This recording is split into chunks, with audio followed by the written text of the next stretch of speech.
ఒక ఊరిలో పిచ్చుక, చిలుక, కాకి ఇలాంటి చిన్న చిన్న పక్షులు ఆనందంగా జీవిస్తూ ఉండేవి. ఆ ఊరిలో పిచ్చుకలతో పాటు జనాలు కూడా చాలా ఆనందంగా ఉండేవాళ్ళు. పొలాలన్నీ బాగా పండడంతో అక్కడున్న రైతులు కూడా చాలా సంతోషంగా ఉండేవాళ్ళు. అలా పండడంతో అందరూ గుళ్ళకు వెళ్ళి పండగలు చాలా ఆనందంగా జరుపుకునేవాళ్ళు. ఒకరోజు పొలం మొత్తం నల్ల మబ్బులతో కమ్మేసింది.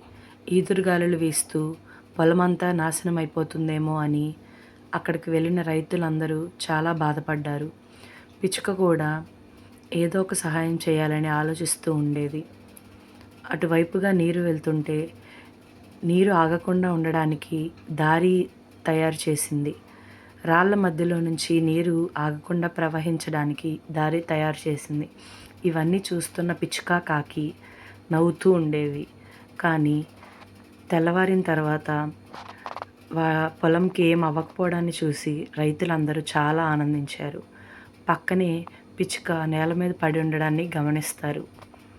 గమనించిన తర్వాత ఇదంతా పిచ్చుక చేసిన సహాయం అని తెలుసుకొని వాళ్ళందరూ పిచ్చుకకి మంచి ఆహారం అందిస్తారు. చిలుక, కాకి వాళ్ళు చేసిన తప్పని తెలుసుకొని తలదించుకుంటారు. పిచ్చుక మాత్రం తన చెట్టు మీదకి వెళ్ళి ఏడుస్తుంది. ఇంకా ఎవరు సబ్స్క్రైబ్ చేయలేదని. పిచ్చుక కోసం సబ్స్క్రైబ్ చేయండి.